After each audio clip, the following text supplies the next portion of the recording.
Hi everybody, I'm Gala. Welcome to Webspinner. I'm here with the Halves. They just got off stage. We are in Footscray somewhere, perhaps. Yep. Okay. I'm gonna just kind of walk us through some like intro questions. So generally, the first thing I ask is, who are you guys as a band, and what's one thing that might be surprising about you to somebody that's only ever heard your music and doesn't know anything else? Something that's surprising. I don't know. Maybe when you come to see a show, the variety of songs you'll see, like the songs we start with. Like we left a couple of the slower ones out, but then comparing that to the ones we finish with, there's a bit of a range in there. Yeah, that's probably a bit surprising if you walked in on a different song. For sure. Yeah, dude. I would agree with that. I think there's a good range, great range. Yeah. A lot of different kind of energies going on. Yeah, I was going to say that as well with your, like, the set you just played. There was a lot that I also didn't recognize, kind of new, old, a good mix. Yeah, our live stuff at the moment is just like pretty much all new. Yes. I think we're only really playing one song that's out. Yep. So, cool. yeah. Cool. And then I heard that you guys are originally a Brisbane band. Yeah, ish. Yeah. Yeah, we started out there. Chris and I met a few years ago, back in 2021. Yeah. And kind of started writing together.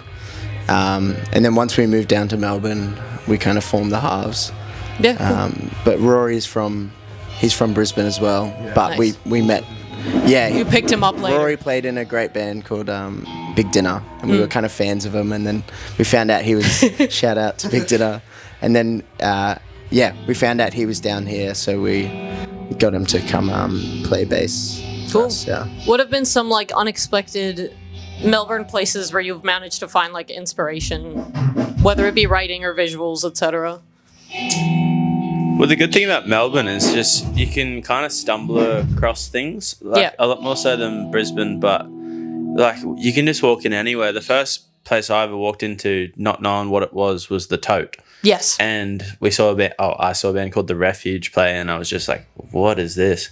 And so I guess walking into just random places and seeing like a world of different things. Yeah.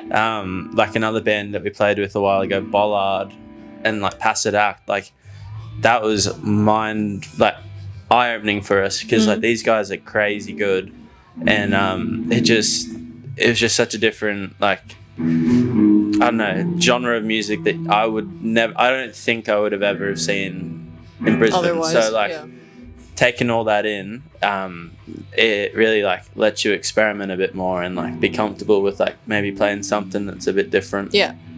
Yeah, was that kind of like part of what led to you moving to Melbourne? Just like that? Yeah, we wanted to move somewhere where it was easier to play shows. Yeah. And there was more exposure to like different influences. Like we want to like take in as much as possible.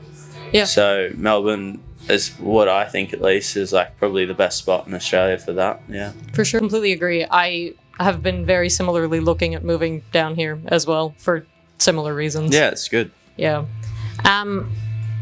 I guess what you guys kind of describe as your genre would be post-punk.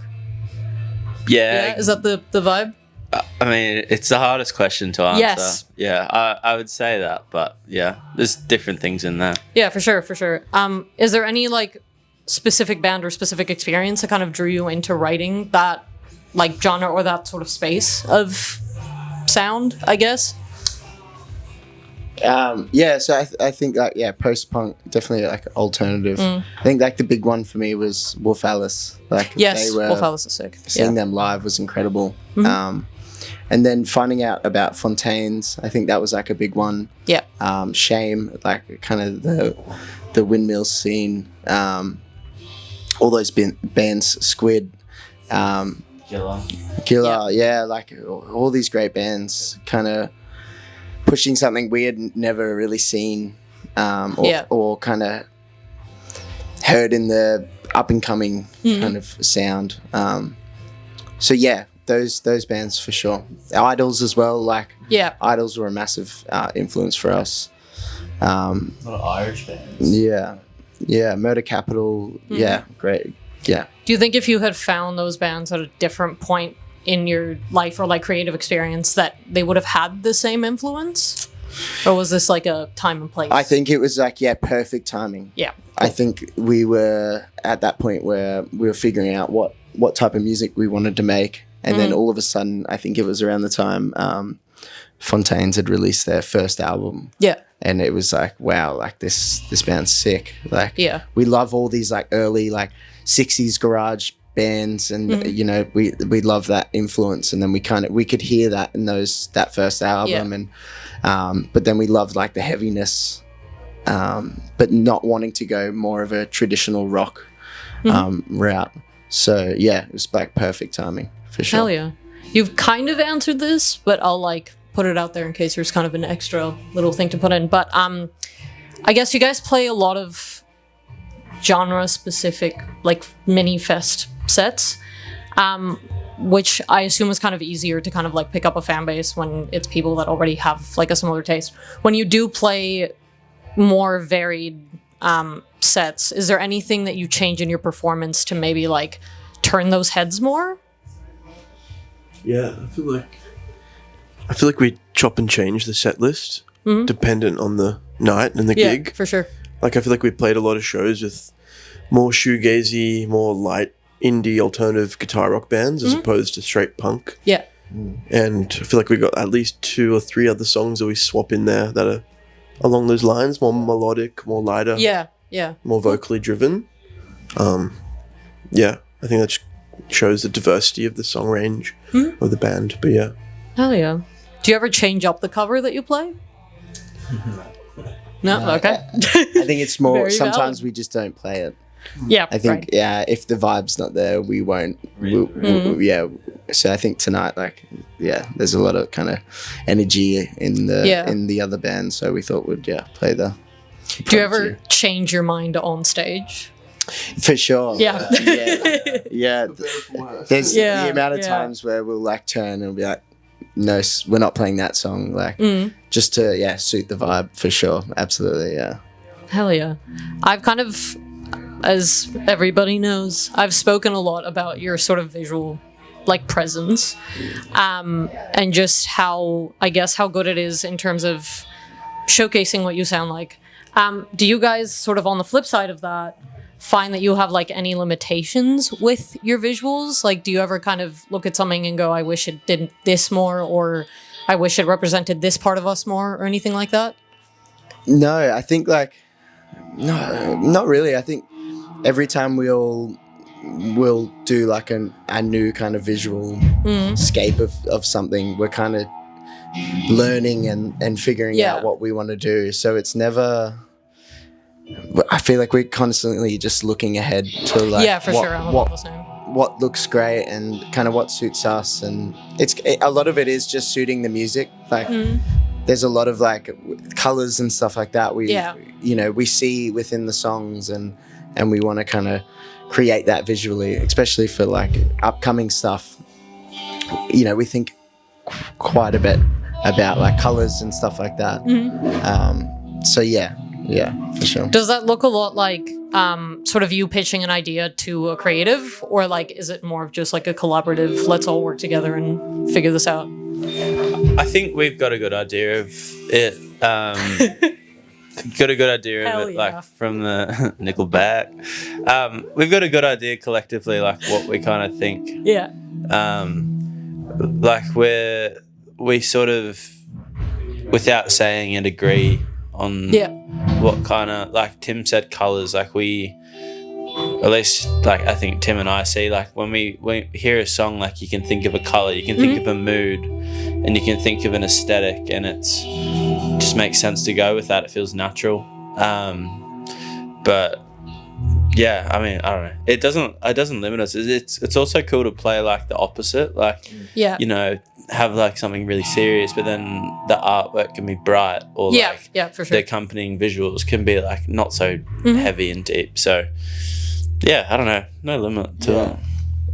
Yeah, I think that's very like apparent with this next project. Yeah, is we're kind of almost doing the opposite of like the what you would mood expect of some of the songs. So yeah, there's like a bit more of a brighter,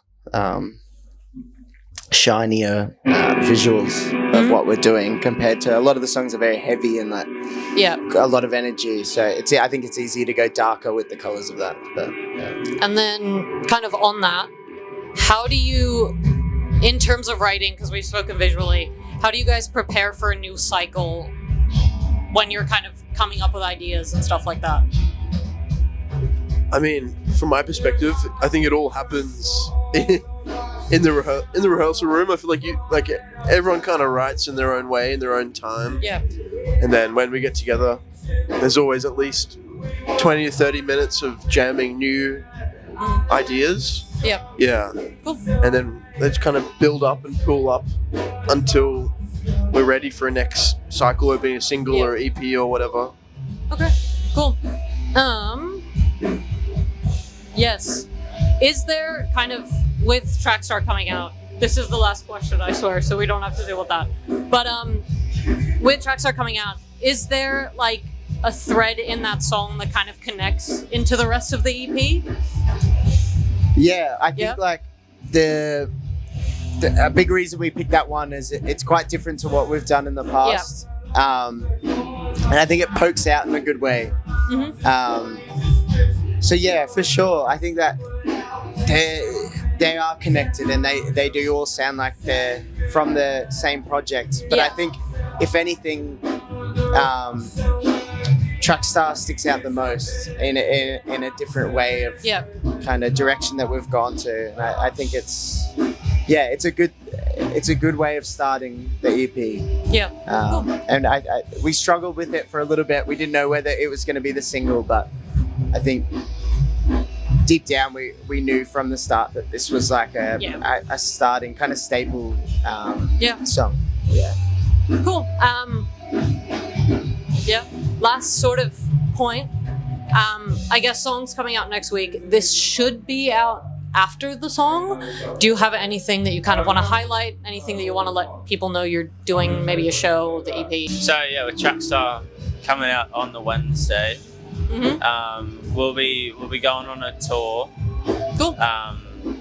We'll be going up the East Coast pretty much, going back to Brisbane where we're from, and then Sydney and Wollongong, and then come back to Melbourne. Cool. Yeah. Yeah, we're keen to play that song. Like, we've been playing it for a bit, but like, finally get it out. Like, cool visual coming. Yeah. Sick. That was it for me. Yay! Thank you so much. It's okay. Thank you. That was great.